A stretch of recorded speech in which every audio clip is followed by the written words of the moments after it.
Ош шаарындагы болуп аткан көйгөйлөр боюнча Кыргыз Республикасынын президенти урматтуу Сооронбай Нуркожоевичтин атайын тапшырмасына ылайык ушул жерге келип чогулуш өткөрүп, ар бир объект боюнча, проблемасы бар объект боюнча мындайча айтканда сиздерге тийиштүү маалымат берүү.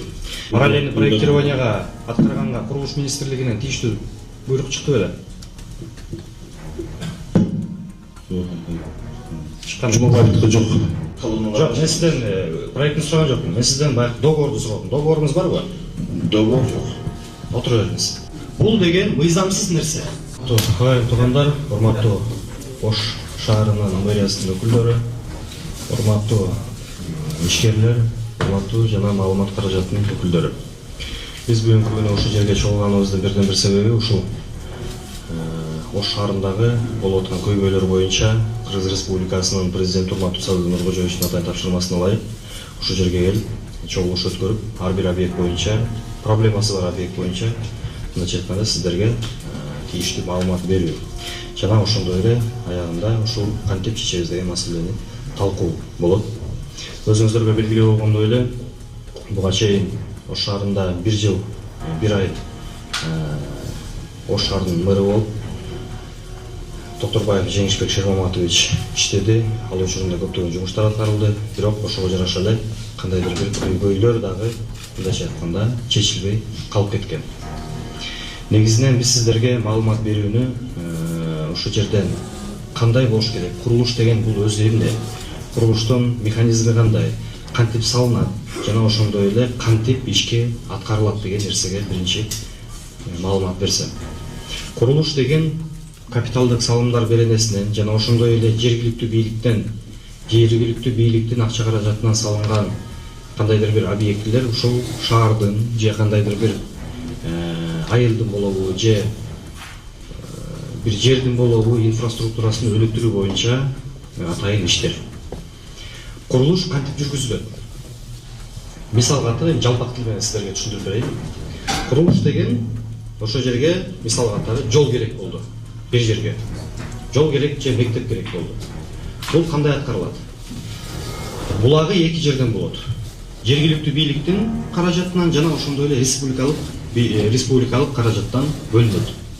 Республикалык каражаттан көбүнчөсүн ушул биздин министрлик аткарат. Министрликке караштуу капиталдык курулуш башкармалыгы бар. Ошол орган аркылуу жумуштар аткарылып келет. Экинчиси бул жергиликтүү бийликтин акча каражатынан бөлүнгөн акча каражаттан аткарылган кандайдыр бир ошол жерге тиешелүү объектилер. Мисал катары бир жерге мектеп керек болду. Ушул жерден айта кетели, мэр болобу же гор кеңеш болобу чечим чыгарат, ошол жерге мектеп салалы. Мектеп салалы дегенден кийин анан тийиштүү тапшырмалар кетет. Тапшырмалар ошол эле жергиликтүү бийликке караштуу капиталдык башкармалык же УКС деп коебуз орусча айтканда, ошол УКСка келип түшөт. Ушул Ош шаарында болуп аткан курулуштарга өтсө. Биздин маалыматыбызга ылайык, Ош шаарында азыркы учурда 25тен ашык курулуш иштери жүргүзүлүп келген. Ушул курулуш иштеринин бүгүнкү күндө жумуштары токтоп калган.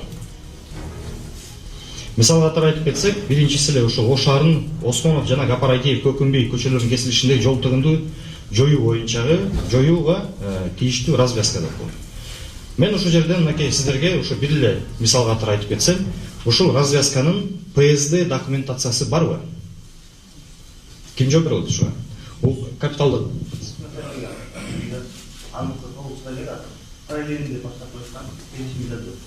Мынакей, мен сиздерге дагы бир жолу айтып атам, ушул отура бериңиз. Ушул эле развязканын ПСД документациясы жок. Мындай тийиштүү документтер чыккан эмес. Жана канча сом кетет? Кандай развязка болот? Ичинде кандай арматура болуш керек? Кандай расчеттор чыккан? Бир дагы нерсеси бүгүнкү күндө дайын эмес, бирок курулуш башталып кеткен. Курулуш баштаган компания 400 миллионго деп койгон болжол менен. Бирок ушул курулушту баштаган компания барбы? Сиз, договор алдыңыз беле? Жок. Договор албай сиз курулушту кандай негизде кылып атасыз? Ошону айтып берсеңизчи. Именно ошо көпөрөнүн проектисин бизге электронный берген проектировщиктер. электронный берип ошо да канча каталанган арматура бар жогун бергенден кийин биз көпүрөнүн подпорный стенасын колонналар. Жок, мен сизден проектни сураган жокмун. Мен сизден баягы договорду сурадым. Договоруңуз барбы? Договор жок. Отура бериңиз. Договор алардан мурун смета жана мен айтып кетпедимби? Сметный проектный сметный документация деп.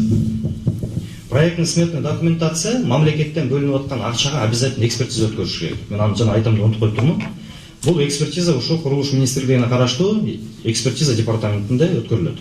Ал жерден да биздин маалымат боюнча бул объектилерге экспертиза өткөн эмес. То есть бул объект боюнча эч кандай тийиштүү документтер жок.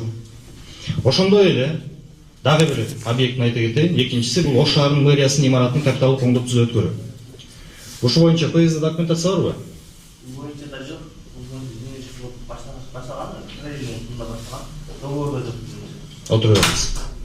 Мына өзүңүздөр уккандай эле бул объект боюнча дагы эч кандай договорлор түзүлгөн эмес. Капиталдык оңдоп түзүүгө өткөрүү үчүн хотя бы эң болбой калды деген дефектный акт түзүлүш керек болчу.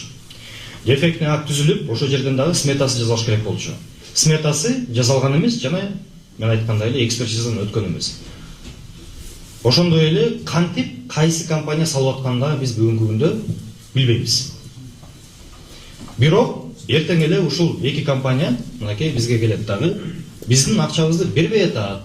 Биз ушундай курулуш жасадык эле дегенде Ош шаарынын мэри урматтуу Жанар Кубаныч айтат. Проектный документация барбы дейт биринчи. Экспертизадан өттү эле. Ак приемка болдубу? Болгондон кийин анан мен акчаны бере алам дейт. Себеби бул байкебиз акчаны бере албайт. Буга мыйзам жол бербейт акчаны төлөп бергенге. Мындай объектилерден бүгүнкү күндө 25 объект турат Ош шаарынын ичинде. Үчүнчүсү Памир көчөсү, Алымбек Татка эстелигинин айланасында жашыл зонасынын тосмолоруна гранит басылды дейт. Бул дагы ушундай экен. Төртүнчүсү Достук айланпасына гранит таш басуу. Бешинчиси Грин заводдун айланпасындагы гранит таш басуу. Алтынчысы Ош шаарынын мэриясынын алдындагы бетон тосмолорун кайрадан жасап чыгуу дейт. Жетинчиси автомашина коюу үчүн жер тилкесин оңдоп түзөө, штраф стоянка. 8-чи жол басар каналынын жээгинде оңдоп түзөө. 9-чусу долбоорлоо иштеди. Кайсы бир? Проект жок. 10-чусу Реогаине жаңы имарат куруу. 11-чиси Достук флагшток орнотуу. 12-чиси Кең сай массивинде 1000 орундуу бала бакчанын курулушу. Кең сай массивинде 480 орундуу мектептин курулушу.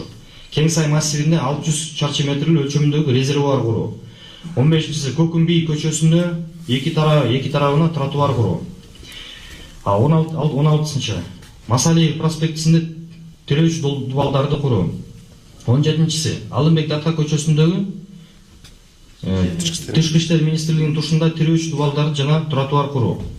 18-чи Абдыкадыров көпүрөсүнө эки тарабындагы эс алуу жайын оңдоп түзөө.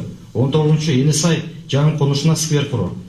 20-чы Алымбек Татка көчөсү боюнча аймакты тосмо менен тосуу. Нур кинотеатрынын алдында жана жөө жүргүнчүлөр үчүн Изюм кафесинин алдында жыгач тактайлардан тротуар куруу. 21 Касымбеков көчөсүнүн номер 30 дарегиндеги жол кыймылынын коопсуздугун камсыздоо бөлүмүнүн аймагына тосмо менен тосуу. 22 Ломоносов мектебине короосуна 13 орундуу ажаткана, волейбол, футбол, баскетбол чуркай аянтчаларын куруу.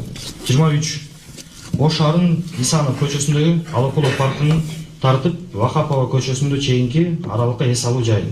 Салкымтор эс алуу жайын оңдоп түзөө. Масалиев мектебине Масалиев айкелин куруу. Бардыгы 25 объект болуп атат. Ушул 25 объекттин Ушул 25 объекттин бүгүнкү күндө мындайча айтканда эч кандай бир дагы иш кагазы бүткөн эмес. Жана бул курулуштар мыйзамсыз башталган. Мыйзамсыз башталып бүгүнкү күндө целый мындайча айтканда 1 миллион камтылган шаарды жаңылышка алып келип, ушу тийиштүү жумуштар бүгүнкү күнгө чейин мынакей бүтпөй аягына чыкпай келет. Урматтуу агайым туугандар, өзүңүздөргө белгилүү болгондой эле, биздин мамлекетибиз мыйзамдуу мамлекет болуп саналат. Ошол себептен ар бир нерсе мыйзамдуу жолдо жүрүш керек.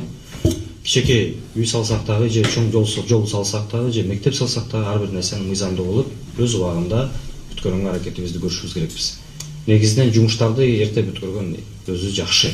Бирок ошону мыйзамдуу кылып, тийиштүү документтердин баардыгын дайындап, эртең башка жетекчилер келгенде дагы ошону өткөрүп берүүгө бизде мүмкүнчүлүк да болуш керек. Кыргызда жакшы сөз бар, келген эмес, кеткенин ойло дейт. Ошол себептен ар бир нерсенин жол жобосу бүгүнкү күндө мыйзамдуу түрдө бекитилген. Ар бир нерсенин өзүнүн жоболору бар. Мамлекет тарабынан бекитилип берилген. Ошол жоболорго ылайык жумуштар жүргүзүлүш керек. Жана ошондой эле ар бир курулуш чийилген проектисине ийне жибине чейин дал келиш керек. Жакшы болсо жакшы, бирок жаман болбош керек. Жана ошондой эле биз ушул аткарылган жумуштардын жакшы же жамандыгына биз азыркы учурда жооп бере албайбыз. Себеби бүгүнкү күндө проекттик сметалык документтери аягына чыккан эмес. Жана ошондой эле акча каражаттарын которуп берүүгө дагы бүгүнкү күндө мэриянын эч кандай мүмкүнчүлүгү жок. Мыйзам жол бербейт. Себеби бүгүнкү күндө проекттик сметалык документтери аягына чыга элек. Жана ошондой эле бул акча каражаттар ошондой эле кандай типте салынган, кандай категорияда салынган жол, канча сантиметр асфальт басылган, канча сантиметр бетон басылган, кайсы инженердик сооружениялар ошо жолдун астына алмашылган, ошонун баардыгына биз бүгүнкү күндө жооп бере албайбыз. Себеби азыркы учурда бир дагы проекттик сметалык документтер жок. Жана ошондой эле мурунку мен атап кеткен 25 объектинин азыркы учурга чейин бир дагы объекттин документтери бүтө элек. Жана жасалып аткан курулуштар мындайча айтканда кандай нерсе менен жасалып, мыйзамдуу же мыйзамсызбы, акча каражаттары толук бөлүнгөн жокпу, биз ага дагы жооп бере албайбыз. Ошондой урматтуу аяк туугандар, эгер сурооңуздар болсо мен жооп бергенге дайынмын. Мисалы, азыр договор бар, проекти менен иш кылган мына ишкерлер сиздер да айтсаңыздар болот. Биз өзүбүз проектировщикке чуркап, айлананы садага кетейин бүтүрүп берип койчу, мону жасап берип койчу, экспертизасын чыгарып берип койчу деп аркасынан жалдырап жүрүп бүтүрткөнбүз. Ошол мыйзамсыз болуп калбасын, мыйзамсыз бир ишке барып калбайлы деп Бишкекке чейин барып суранып келген күндөр болгон. Мисалычы, азыр эми бул жерге келип алып, мындай сөздү бекитип, мындай кагазга уруп айтып атасыздар. Ачык айтыңыздар да. Кандай мыйзамсыз иштер болгон? Бардыңарды кыргызча эле жасатпадыбы? Мен сиздерди күнөөлөп айтам, жетекчилик. Потому что сиздер да аткаруучусуздар. Сиздер да ошонун приказына моюнсунуп аткаргансыздар болгондор. Бирок бардык ишиңиздер мыйзамсыз болгон. Мына канча мынерде заводдор турат, мисалычы. Булар азыр бардыгы өзүнүн акчасы эмес, ал 80 миллион, 90 миллион деген. Битумдан карыз, заправкадан карыз, асфальттан карыз, лотоктон карыз, ишчилерден карыз. Азыр ишчилерди чогулта турган болсок, билбейм эмне болот азыр мисалычы. Мен өзүм мисалы 60 кубадан карызмын. Асфальт заводдон карызмын мисалы. Бетон заводдон карызмын. Ошонун баарын эгерде ачыктап кое турган болсок, иши көбөйүп кетет бул жердечи. Сиздер биринчи жумуштарды аткарып атасыздар. Жайы бою ушул жерде жумуштарды аткардыңар. Андан кийин күзүндө, кышында келип туруп документацияны бүтүрүп алып туруп, анан тендерге чыгарып бер деген бул акылга жатпаган нерсе. Сиздер ошону туура түшүнүңүздөр. Бул деген мыйзамсыз нерсе. Мунун баардыгын эми жаап жашыра албайсың. Муну укук коргоо органдары мындай эле катуу эле билип болот. Качан жумуш аткарылып бүткөн, качан анан тендер өткөрүлүп, документациясы бүтүп, тендер өткөрүлүп, анан сиздерге берилип атат. Мен айтып атканым жерде, бул жерде мен сиздерди биз мамлекеттик кызматкер катары, ушу министр катары көңүл сыртында калтырбайбыз. Биз атайын ушул жерге урматтуу президентибиздин тапшырмасы менен келдик. Угуп кел, билип кел, баардыгын айтып, анан ошо боюнча мага жыйынтыкты алып келесиң деди. Мен ошону баарын чогултуп алып туруп, анан барам. Барып ошол жерден докладты берем. Докладты бергенден кийин мен ойлойм, урматтуу президентибиз мындайча айтканда тийиштүү чечимдер чыгарып берет. Мен сиздерди ошол жерден дагы бир жолу айтып берейин, дүрбөлөң кылыңыздар. Мен ошого чакырып элем. Жакын арада биз чечип бергенге толук аракетибизди көрөбүз. Мынакей мөриңиздер турат. 100% мыйзамдуу болгондорду айтып атасызбы сиз? 100% мыйзамдуу болгондорду, конечно, аласыз. Ошол кайсы айткандар эми азыр мыйзамсыз анан дагы эми бул жерде негизи айтканда биз эми саясаттын курманы болуп калбаш керек да. Биз бир мери менен иштештин, кийинки мери менен иштештин деген тема бизде болбош керек. Биз ишкерлербиз да. Биз саясат жок. Мамлекеттик ишти болуп атабыз. Бүт шарт кабат аткарган иштерибиз анан дагы сиздер аракачып отурган болсок да биздин карыздар бизге да кыйын болот, кредиттерибиз бар, карыздарыбыз бар, ошону эске алып мүмкүн башкача чечип берсеңиз. Байке, ошон үчүн атайын келдик.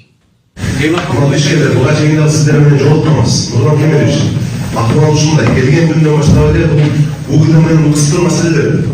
Бул жерде биз жана компенсация маселелерин алып болгондон кийинки маселелер да бар. Анан булар ыкымдуулар келишкен. Эми сиздер да туура түшсөк болот. Ошол эле убакта Нурлан Кемелевич Ташкардан каласына түшүнүктүү айтып берди. Азыр текшерүүчүлөр жүрүп, текшерүүлөр текшерет, баардыгын карап чыккандан кийин анан мыйзам чегинде текшерүү чечимдер кабыл алынат. Анан эми азыр бул жерде дагы ишкерлер менен жеке сүйлөшкөндө өтө көп нерселерди айтып беришти, бирок биз эми азыр андай нерселерге киришпей ишибизди уланта берели. Азыр өтө көп социалдык объекттер бар. А сиз айткан боюнча мэриянын ичинде азыр иштер, ремонт иштери башталды. Жакын аралыкта бүтөбүз. Аны президенттин иш башкармалыгы